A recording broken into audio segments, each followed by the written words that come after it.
Hi,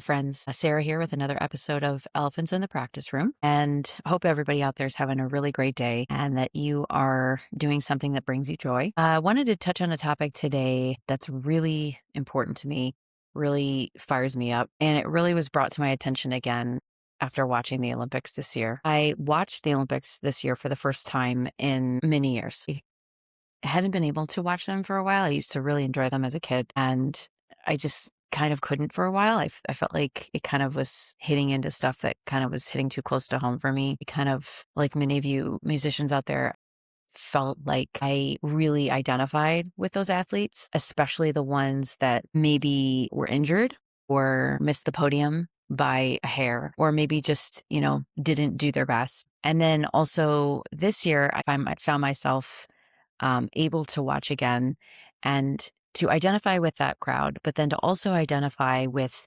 those who had felt like they made a comeback and really did make the podium.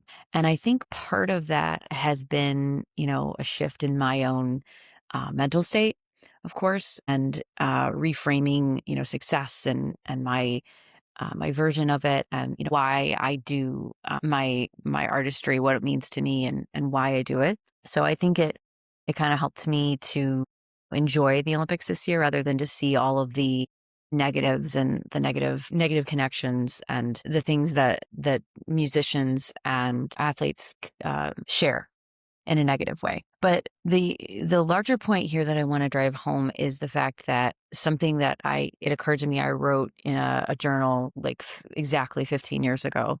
And that is, musicians are athletes, and they are the athletes that don't retire. Just let that sink in for a minute. You're an athlete, but you don't retire. You play till you die, or we hope. So in that,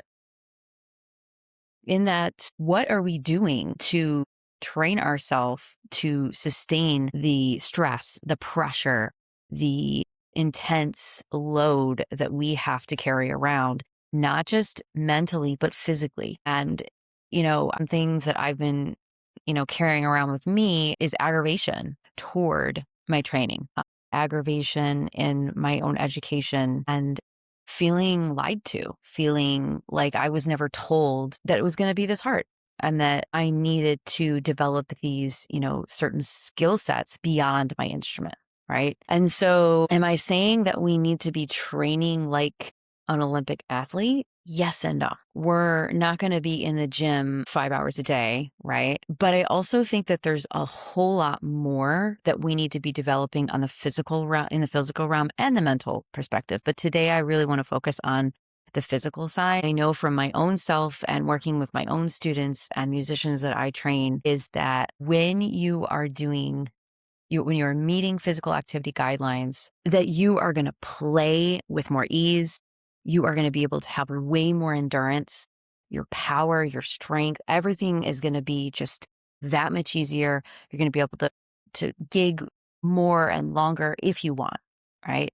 I've seen the physical benefits, which then translate into the mental benefits. Because the fact is, the best thing you can do for yourself to beat the stress cycle on a daily basis, because we're inundated with it in this culture, is to beat the stress cycle by moving your body. And that is the physical response that your body needs to know that it is safe and you are good, right? So what does that mean? Well, it could mean something as easily as going for a walk for 20 minutes. But over time, we want to be challenging ourselves, bringing ourselves to some cardiovascular training. And the guideline here is 75 minutes of intense cardio training or 150 minutes of moderate. Now, if you walked 22 minutes a day, you're going to meet that moderate cardio, right? And now this is like a walk, not like a mosey with your dog that doesn't want to move, like mine sometimes, right? So this is a walk that like you can still carry on a conversation, but you're really moving, right? And you're really having to put some effort forth here. And the other part of this equation is bringing major muscle groups to fatigue, which is near failure, 2 to 3 times a week. So am I all about like you getting in the gym and lifting some weights? Absolutely. But it doesn't need to start there, right? It can start with some literal body weight squats. And I'm not even talking about getting your butt all the way to the floor. How about just sitting in a chair and standing up? How about doing some push-ups off your kitchen counter, right? Simple things that we can be doing that will take us literally 30 seconds to do, and starting to build in that habit of building our physical capacity. Because friends, your instrument takes so much effort. And when we're 18 years old, we can do it, and we can do it for 5-7 hours a day. But as we get older, we start to lose our physical capacity. It's just what happens. And in order to maintain it, and it is possible to maintain it, it is. I want to give you a couple little inspirations. For instance, Alex Aronson, he's known to do physical activity every day, and he has said that it translates into his playing. Everything he's doing in his workout is translating to what he's doing with his trumpet. There's another woman, she's not a musician specifically, but I think she's a great inspiration. Her name's Joan McDonald, and you can look her up on social. Train with Joan is her handle. Anyway, she started training. She was completely deconditioned, did nothing, absolutely nothing. And at 70 years old, she was like, I'm tired of feeling crappy. And so she went in and decided to become serious about, a workout routine. And you should check this lady out. She's like in her mid 70s now, and she's so fit. It's like amazing. Now, friends, am I saying that you need to be like this top athlete fit? No, that's not what I'm saying. What I'm saying is it's never too late. And what you do away from your instrument is going to bring you huge returns at your instrument and in your career to sustain you, to give you more joy. Because like I said, once you're getting these endorphins, once you're feeling better in your body and more capable, it's going to translate into your playing ability. And then that is going to in turn help your mental state. We know that physical activity is proven helps your mental focus and your happiness. So hopefully you'll find more joy just with your everyday life, which again will be translating into your own career. And remember, we're the athletes that don't retire. So again, what are you doing away from your instrument? Now, it doesn't need to be all physical, right? There are lots of things we need to be doing beyond sitting at our instrument 5 hours a day. And that's important. But again, I'm going to drive home this point. If you're not getting up and moving, you're leaving a lot on the table for yourself as a musician, as an artist. Oh, that's the other thing.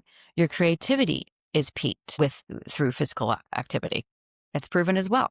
Again, it's all data backed, all evidence based. I wanted to drive it back to the Olympics a little bit. A lot of the athletes, particularly in the Winter Games this year, were, a little older.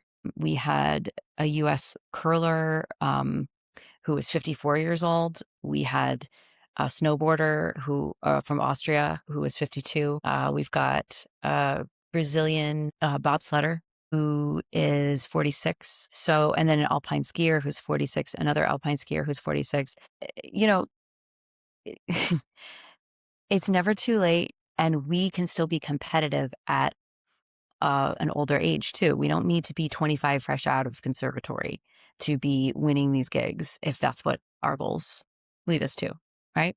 So anyway, I want to leave you with just driving home the point that classical music culture and the world itself is getting tougher every single day. Your music education may have let you down, and that they didn't tell you that your physical body was really, really critical to maintain and to challenge and to take care of, so that you can then play your instrument till you die. But now that you know, what are you going to do about it? I hope that you'll seek out help in some capacity if you need it. You'll maybe get on ChatGPT and look up a plan. Maybe you'll talk to a friend and say, hey, can we start walking, 1 day a week for 20 minutes? Maybe you'll decide that you're going to do some stretching after you play, right? What can you do to start building these things into your day? You can also reach out to me, of course. You can check me out on social or on my website, and I'd be happy to work with you personally to help you develop a plan toward your unique goals.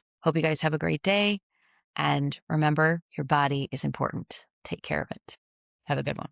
Hey, friend, are you feeling stuck, unsupported? Are you hurting physically, emotionally?